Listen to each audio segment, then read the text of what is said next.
Il est possible que vous rencontriez un problème une fois que vous avez dézippé votre fichier d'IDAPAGE. Si, lorsque vous cliquez sur le index.html qui est censé ouvrir votre livre, vous tombez sur une page blanche lors de l'ouverture dans votre navigateur, comme Firefox ou Internet par exemple, alors en fait c'est qu'il y a un problème au niveau du logiciel Flash Player installé sur votre PC.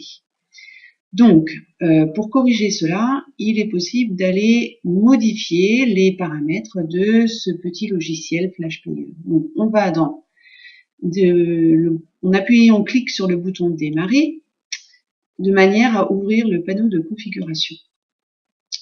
Ici, donc, on va rechercher en fait notre petit Flash Player en s'aidant de l'outil recherche qui est en haut à droite.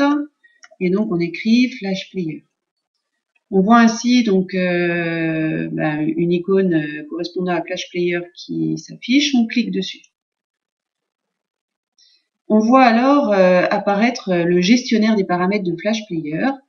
Et en particulier, donc ce qui va nous intéresser, nous, c'est l'onglet Avancé. Donc, on clique dessus et on va autoriser des emplacements, donc spécifier les emplacements approuvés par les listings des développeurs. Donc en fait là, le plus simple, c'est d'aller autoriser tout notre disque C, là où nos fichiers sont enregistrés.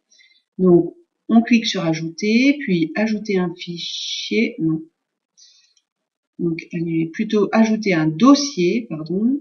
Et donc là, on va choisir notre disque local C, où logiquement tous nos fichiers d'IDAPAGE ont été enregistrés. On clique sur OK, confirmer, et donc voilà, normalement c'est bon. On ferme tout ça. Voilà. Et maintenant, lorsqu'on ouvre l'index HTML,